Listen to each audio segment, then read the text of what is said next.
I'm taking the video now. Is that the ulam that you guys... Sino opening speed? Okay! Opening inspiration! Yes! Woo! Okay, opening inspiration. This is from the book, which I forgot the title. Make it your job to put other people on top today.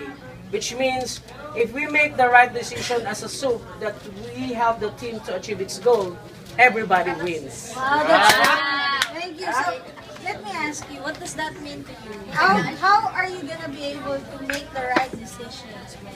Well,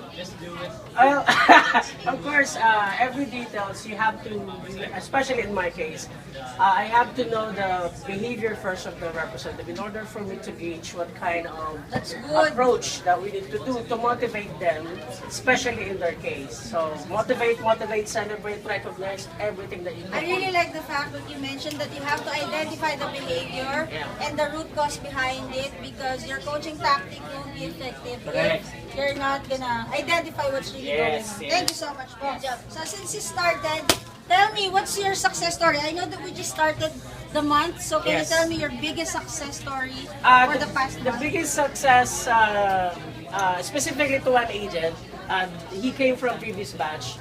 He's an extended agent from Team Brian. The last time that he's having problem with positioning and highlighting AT&T. Then after several set expectation, hot labs, follow-up, skill transfers, we were able to fix the behavior because he's having a hard time highlighting and positioning my AT&T. The previous score that she has is 5%, but now, sa February, he ends up at 12%. So that's a big jump after we were able to fix the behavior. Okay, that's very good. So what have you identified? What was the root cause behind him not being able to position? He tends to stutter at the same time. If the customer started to what do you call that, object, I doesn't want to do that. Because the agent just simply said, "Oh, it's okay. There's no more overcoming." When he did that, he always mentioning the price, not the benefits. So what is this application is all about? So you equip the agent on highlighting the benefits and overcoming the objections. Thank you so much, Bob, because 12% is, a high achievement for an agent. Thank you for working hard for last month. So good job, Bob. Thank you. Now let me ask you, I know that we have new scores right now, but tell me, because we did our math yesterday, right? So how were you able to reach 104.4% attainment balance scorecard? Where was that? That's Where was awesome. that last month? What worked for you? What worked for me, other than the fact that I keep on reminding them of being responsible and accountable for what they're doing, and some, of course, the coaching sessions that we're doing non-stop until such time, and especially prioritization, because that is where we need to focus the B to A and then the C to B, so that we can hit the goal as early as possible. And how many did graduate? Out of 11, we have 7, so that's like more than 60%. More than 60%. That's Yes, good. and the next batch will be, I have one more that will be transferred back next week. So thank you for following your prioritization on a pit stop group. So let me ask you, what happened to the 4 agents? What are the behaviors that we could have worked on with? The first one identified, it's more on the will issue. So he's a tenured agent, but he has this tendency to do what he wanted to do. He know how to do it, but he doesn't want to do it. So that's more on the will issue. Right? The other one is somewhere. Okay, I know. And how about the three other agents? What behaviors do you need to still focus on to ensure that they will hit the balance score? It's more on highlighting your sales because that's our main focus that month. Even though there are follow-ups with the organizations since they're tenured, so there's no room for there's a non-negotiable culture since they are on table. So setting expectations there with them.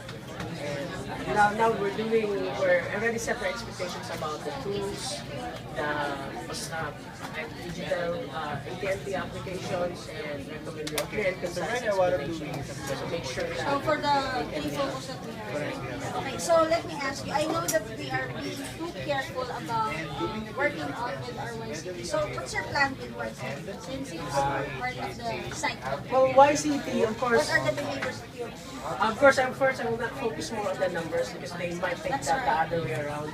I will look on I will differentiate if it's a skin in the wind. I'll focus first on the hold and ACW.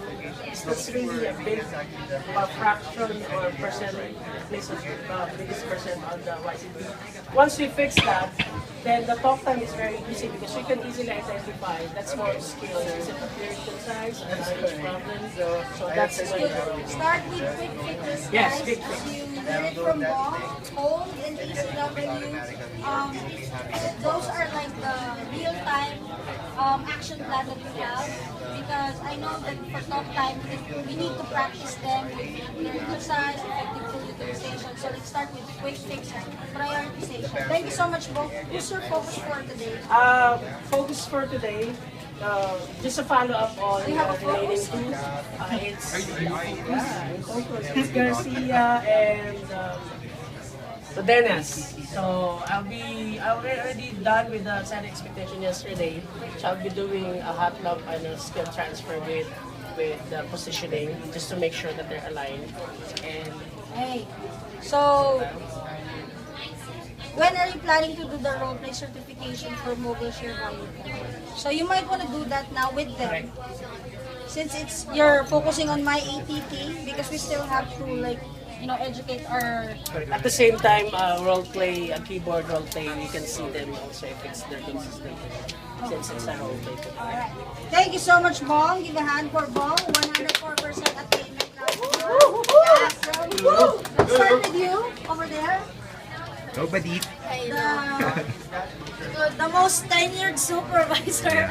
The other way around. What's your success story with them? For last month, my success story would be Rona Indalo. Why? Why? But Why not? Last January, Rona, where's Rona? over there, her She's WT out? her WT are, she ended up 5.3 WTR last January. So upon posting and calibration, one of the things that we need to work on with her is really communication identification. She knows how to probe, she knows how to provide ACR statements, but she has the tendency to just, okay, or not identify the issue by effectively asking those probing questions. So what the customer says, she just do it, but she doesn't really ask why the customer needs Or it, identify the identify why.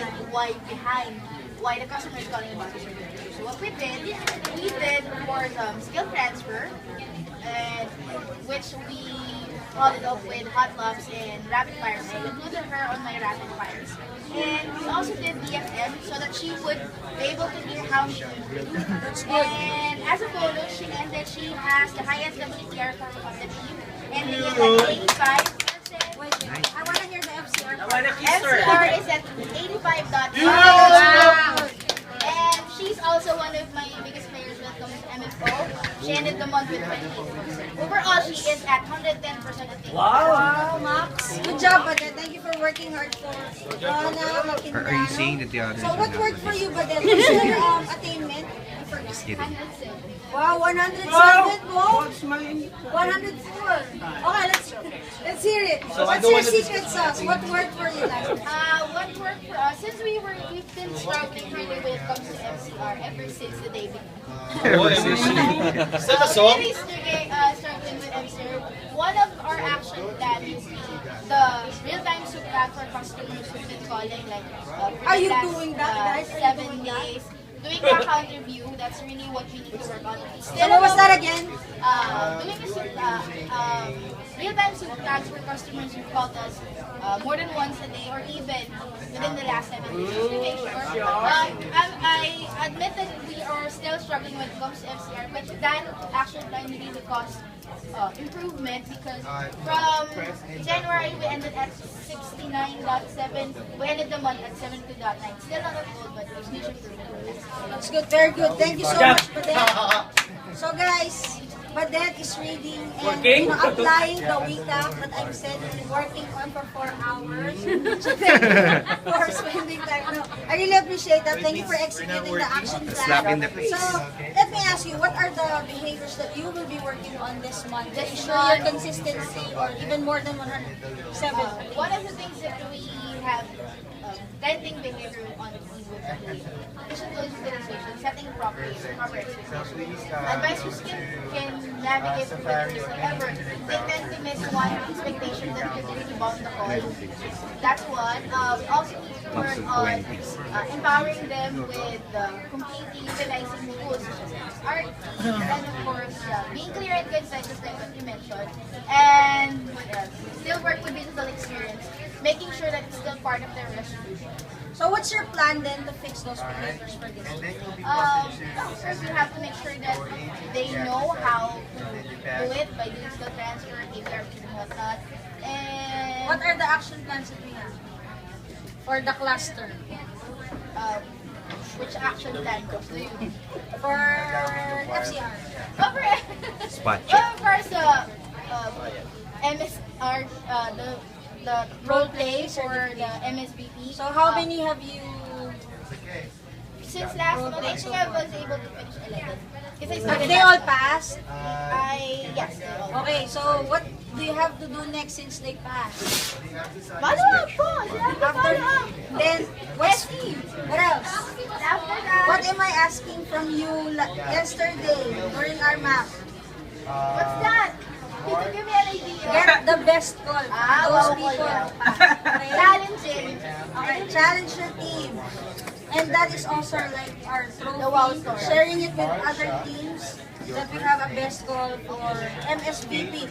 You know, I remember when I joined Nestings, our promise talk yesterday, they told me that they listened, they did barge, and most of our calls are really about MSVP. So make sure if you haven't started that, start it now so that we can fix behaviors around our customers' time because it's taking too long. If our agents are not experts when it comes to MSP. Okay, so thank you so much. What else? What other action plans do we have? The automatic guide for FCR 5. Yes, we're still doing that. And, What's the new one? 4321. Oh, what's that? Can you walk me through? Basically finding or a call where an advisor or customers called in more than once but still scored 1 for FCR. So it's like customers called more than one time. But The agent was able to turn things around and the score is still 1. So please give me calls like that also for my clients. And also, I also send names to QA for monitoring to partner with them to make sure that we will move our BNC agents to A, specifically on resolution. Thank you so much, Badet. Who's your focus for today?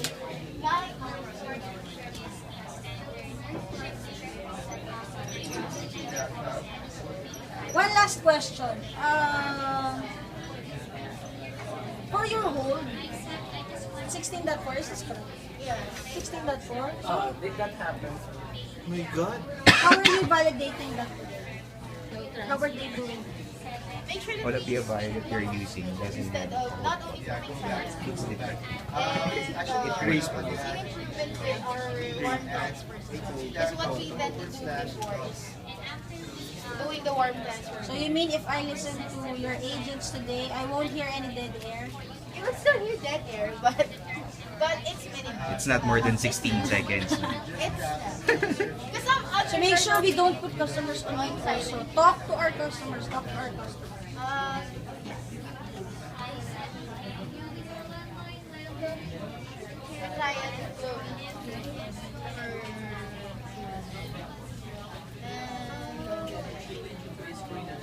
I'll join Chloe's DFM trial at FCR5.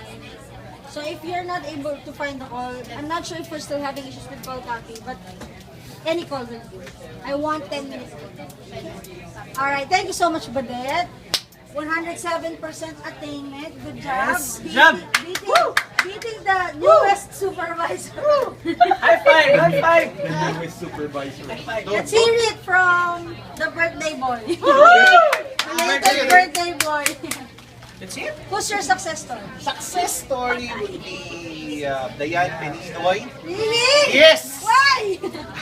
After doing a lot of skill transfer, I also have a personal plan for her for the month of February. She's seated beside tenure agents, so she can adopt the ACR on how it is What's executed. ACR? For the benefit of the video. Acknowledge, connect, and Wow! Oh my God, I know that! I didn't think you would be able to answer that. So after doing so, last month she ended up at -12. So February -12 for WTR. So because of our skill transfer and those action plan that we did, she ended up at 54% Wow, this month. that's a huge No, jump. February, yes. For a newbie like her. Exactly. She's more conversational, right? On the middle part of February, that's why she was able to move her numbers. She was able to meet the satisfaction of the customer, and everything is history, including FCR, of course WTR. It's connected with each other. That's good. Very good, MJ. Okay. Since MJ mentioned that he worked on ACR, which is not our focus for the whole semester. So it doesn't necessarily mean that we will have the top 3 focus. We always do that because, if we really validate and listen, do root cause analysis, there are times that those agents might be good on the top behaviors that we have for the site. So make sure to validate, identify the root cause behind the behavior so that we will coach the right behavior. Like what you did. Good job, MJ. Yeah, and knowing that So good thing she that came she's from not this- gonna be removed from the I'm so happy about it. Congratulations. Yes, exactly. And another good news is that she's number 7 on our KPI. Really? Yeah. I think there's something wrong with the KPI. No, just I kidding. think so. So what worked for you? What's your attainment? For attainment, 102%. I know, Yeah, but that but beat you. But it's still 102%. Yeah. Excuse me, So what pit worked stop. for you? Bob, Yeah. Bob, I have one question. Yes. What's your FCR again? Yes, For February? 104%! 104%! Alex Parker. Yeah. So what worked for you? What's working for me is, especially for FCR last month, we were able to feed 78%, and as far as I remember, we're the highest on the site. So we're working more on tool utilization, making sure that we set proper expectation, and then we're more into creating urgent cases. We don't easily, when we're about to say no to our customer, I'm making sure that they're engaging me on the call, providing options. And last, I'm making sure that the last resort that we have would be our case team. Involved to resolve. No one says no to our customers unless supervisors know it or SMEs know it, or our last resort will be our ICU. We'll be speaking later. So thank you so much for doing Involved to Resolve, MJ. So I know that currently you're currently struggling with your numbers, but do you know what are the things that you need to focus on? I know that this is just 5 surveys so Yeah, far, right? I understand. So what have you observed so far? We're just at 20% for WTR and 50% with FCR. I'm not alarmed. I know we can recover from this one. And I have checked our What's your dashboard. plan? Michael Quijano. Yes, I saw that. Michael Quijano. Can you It find is- the call and let's do trials? Yeah, it is a transfer call to transfer billing responsibility. So I haven't listened to the call, but what I'm looking at based on the account notation, it's more of the FCR. It's more of the providing option to the customer right before you transfer it. So that's what I'm looking at right now. But Make sure we can have a try it later.